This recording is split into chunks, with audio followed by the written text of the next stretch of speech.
శోధన సహించువాడు ధన్యుడు. అతడు శోధనకు నిలిచినవాడై ప్రభు తన్ను ప్రేమించు వారికి వాగ్దానం చేసిన జీవక్రీటం పొందును. శోధనలు వస్తూ ఉంటాయి ఈ లోకంలో.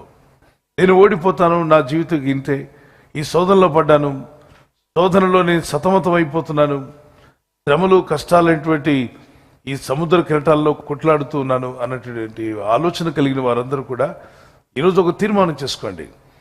నా దేవుడు నన్ను జయించమంటున్నాడు.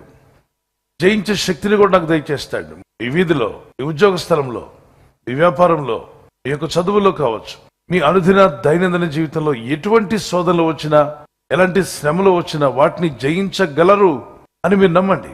ఇప్పుడు చాలా శ్రమలు, కష్టాలు, ఇబ్బందుల్లో మీరు ఇప్పుడు ప్రస్తుతానికి ఉన్నట్లయితే మీకు దేవుడు వీటి తర్వాత ఒక మహిమని ఇవ్వబోతున్నాడు. మీ జీవితంలోకి, మీ ఇంట్లోనికి, మీ గృహంలోనికి, మీ సేవా పరిచయంలోనికి దేవుడు ఒక మహోన్నతమైన కార్యాలు జరిగిస్తాడు. అంతేకాదు, ఈ లోకాన్ని విడిచాక దేవుడు మనకి ఇవ్వబోయే మహిమ అద్భుతమైంది. అనేక దూతల మధ్యలో మీ పేరు పిలిచి మిమ్మల్ని ప్రత్యేకపరిచి ఇలా రా నా కుమారుడు అని పిలిస్తే దూతలందరూ చూస్తుండగా, పరిశుద్ధులందరూ చూస్తుండగా ప్రభు తానే తన చేతులతో జీవక్రీటం మీ తలపై పెట్టినప్పుడు కలిగే ఆనందం ఇంత అంత కాదు. ఒక సహోదరి ఏడుస్తూ పాస్టర్ గారి దగ్గర అడిగింది, అయ్యా కుటుంబంతో వచ్చారు పాస్టర్ గారు, మాకు పెద్ద సమస్య వచ్చింది, భార్యాభర్తలు ఇద్దరు కూడా, ఈ సమస్యను మేము జయించలేము అని గుండె బాదుకుంటున్నాడు. ఆయన ధైర్యంగా ఉండండి, కృంగిపోకండి, మీరు జయిస్తారు కదా, నా మాట వినండి అంటే, ఇంకెక్కడ జయిస్తామండి, ఇంత పెద్ద సమస్య, చాలా ఘోరమైన పరిస్థితిలో పడిపోయాం, ఇందులోనే మేము బయటపడలేము, ఇక మా జీవితాలు అయిపోయాయి అని ఏడుస్తుంటే ఒక మాట చెప్తాను, మీరు అర్జెంటుగా ఇంటికి వెళ్ళండి. ఆ ఇంటికి వెళ్ళి మీ బాబు పాపను కూర్చోబెట్టి మీకు జీవితంలో ఎన్ని సమస్యలు వచ్చాయి, ఎన్ని శోధనలు వచ్చాయి, ఎన్ని జయించారో మీకు తెలిసిన వాటిని రాయండి. గత 15 సంవత్సరాలుగా మీరు ప్రభుత్వం ఉన్నానని చెప్పారు. 15 సంవత్సరాల్లో మీకు వచ్చిన అన్ని సమస్యలు రాసుకున్నాండి. మీ గత జీవితంలో ఏం చేశారు రాసుకున్నామంటే ఇంటికి వెళ్ళి త్వరగా అన్నీ రాసుకున్నారు. ఈ ప్రస్తుతం ఉన్న ఈ సమస్యను మనం జయిస్తామో లేదా అని చెప్తారట. మొత్తం రాశారు. రాస్తూ రాగా ఫలానా సమస్య వచ్చింది, దానిలో జయమిచ్చాడు. ఫలానా ప్రాబ్లం ఆ రోజు వచ్చింది, దానిలో జయమిచ్చాడు. 1988లో ఫలానా శోధన ఎదుర్కొన్నాం, దానిలో దేవుడు జయమిచ్చాడు. 91లో ఆ సమస్యను కూడా జయించాం. 95లో అది కూడా జయించాం, దేవుడు జయమిచ్చాడు. 97లో వచ్చిన శోధన, దాన్ని కూడా మనం జయించగలిగాం. 99లో వచ్చిన శోధన, దాన్ని కూడా జయించగలిగాం. 2005లో, 2007లో, 2010లో, 2014లో రాసుకున్న తర్వాత వాళ్ళు రాలేదు పాస్టర్ గారి దగ్గరికి.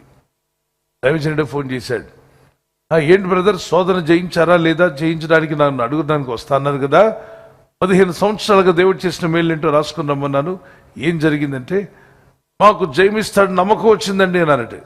ఏంటా నమ్మకం అని అడిగాడు. ఎన్నో శోధనలో జయమిచ్చిన దేవుడు ఈ సమస్యలో కూడా మాకు జయమిస్తాడు నమ్ముచున్నాం, ఇది పెద్ద సమస్య ఏం కాదు పాస్టర్ గారు, డోంట్ వరీ అన్నారట. దేవునికి స్తోత్రం కలుగును గాక. అంటే గత కాలంలో దేవుడు చేసిన మేలును ధ్యానించినప్పుడు నీకు ధైర్యం వస్తుంది, విశ్వాసం పెరుగుతుంది. గతించిన కాలంలో ఎన్నో మేళ్లు దేవుడు చేశాడు, ఎన్నో ప్రమాదాలను తప్పించాడు, ఎన్నో శోధనలను మీరు తప్పించబడ్డారు, మరణాపాయములను తప్పించబడ్డారు, భయంకరమైన వ్యాధి రోగాలను తప్పించబడ్డారు. వీటన్నిటిని గమనించినప్పుడు మీకు ఏమర్థం అవుతుంది, దేవుడు మాకు జయమిస్తూ వచ్చాడు. కాబట్టి ఇన్ని విషయాల్లో జయమిచ్చిన దేవుడు ఇప్పుడు ఎదుర్కొంటున్న ఈ శోధనలో కూడా మీకు ఏమిస్తాడు, జయమిస్తాడు. నమ్ముచున్నాను, నా దేవుడు నాకు తప్పక జయమిస్తాడు. శోధన కాలం నన్ను విడిచిపెట్టేవాడు కాదు, ఆయన నన్ను విడివాడు, ఎడబాయుడు. Let's pray. కళ్ళు మూసుకుందాం. పరిశుద్ధమైన మా తండ్రి, ఈ వాగ్దానాన్ని బట్టి నీ నామములో ప్రార్థన చేస్తున్నాం. జయించు వానికి జీవక్రీటం ఇస్తున్నావు ప్రభా. మూడింటిని మేము జయించాల్సి ఉన్నాం. ఈ లోకంలో జీవిస్తున్నప్పుడు, ఈ లోకయాత్రలో మేము యాత్రికులము, పరదేశులము, ఒకరోజు నీ రాజ్యంలో మేము చేరాలి. అయితే మా శరీరాశలు మాకు విరోధంగా పోరాడతాయని, ఆత్మీయ జీవితం ముందుకు వెళ్లకుండా వెనక్కి లాగుతూ ఉంటుందని, దేవుని కంటే ఎక్కువగా సుఖానుభవాన్ని ప్రేమించేవారుగా ఉండకూడదని, మొదట దేవుడు, దేవుని వాక్యము అని తెలుసుకుని ముందుకు వెళ్ళే కృపనివ్వండి. శరీరాన్ని జయించుటకు, శరీర కోరికలను జయించుటకు శక్తినివ్వండి. ఈ రాత్రి నెమ్మదితో పండుకొని సురక్షితంగా కాపాడబడినట్లుగా నీ అగ్ని కంచి వేసి మమ్మల్ని కాపాడండి. మీ చిత్తములో కొనసాగే కృప అందరికీ దయచేయమని యేసుక్రీస్తు ప్రశస్త నామములో వీరందరికీ చక్కని నిద్ర దయచేసి తెల్లవారు లేచి కృపను మాకిమ్మని క్రీస్తు నామములో వేడుకుంటున్నామా పరలోక తండ్రి. ఆమేన్, ఆమేన్. ఈ వాగ్దానాన్ని మీతోనే ఉంచుకోకుండా లైక్ చేయండి, షేర్ చేయండి. అనేకులు ఈ యొక్క ఛానల్ సబ్స్క్రైబ్ చేసుకోమని తెలియపరచండి. సబ్స్క్రైబ్ చేయని వారు కూడా సబ్స్క్రైబ్ చేయండి. Good night.